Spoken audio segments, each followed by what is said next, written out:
நான் சொன்னதை மறந்துட்டீங்க போல. இந்தியால உங்களுக்கு குடும்பமும் பணமும் கிடைச்சதுனால நான் சொல்றத மறந்துட்டீங்களா? நாகராணியையும் நாகமணியையும் கண்டுபிடிக்க சொன்னேன்ல, அவங்கள கண்டுபிடிச்சிங்களா இல்லையா? உங்கள்கிட்ட நான் சொல்லியே பல வருஷத்துக்கு மேல ஆகுது. எப்ப கண்டுபிடிக்கிறதா இருக்கீங்க சொல்லுங்க. நீங்க ஏன் கோவப்படுறீங்க?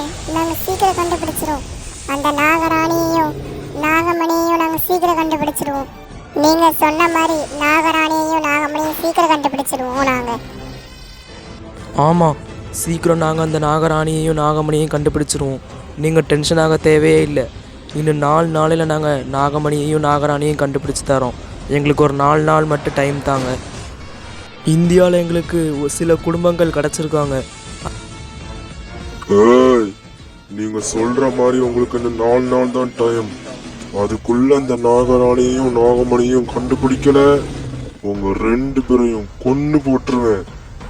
அது மட்டும் இல்லாம சாதாரண நாகராணி இல்ல, அந்த அனந்த குலத்தை சேர்ந்த நாகராணி. நாகமணியும் எனக்கு வேணும், அந்த அனந்த குலத்தை சேர்ந்த நாகராணியும் எனக்கு வேணும். இந்த நாட்டையே அழுத்தி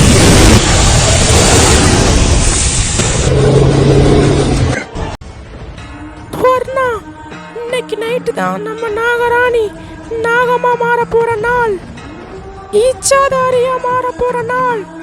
அவங்களுக்கு இன்னைக்கு நைட்டு நாகினியா மாற போறன்னு தெரியாது. அப்படின்னா இன்னைக்கு நைட்டு அவங்க இச்சாதாரி நாகினியா மாறிடுவாங்களா? அதுவும் நம்ம நாகராணி நம்மளுக்கு திரும்ப கிடைக்க போறாங்க.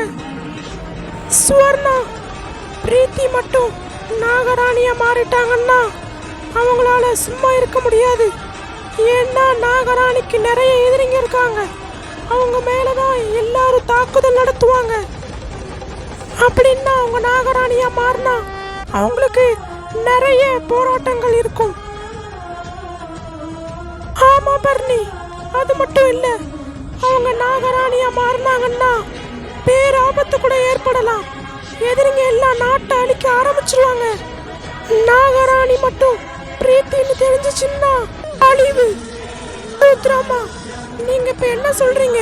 பிரீத்தி நாகராணியா மாறுறது நல்லதா கெட்டதா? சுவர்ணா, பிரீத்தி மட்டும் நாகராணியா மாறினா அழிவின் நாட்டம் ஆரம்பம். நாடு அழிய போகுது.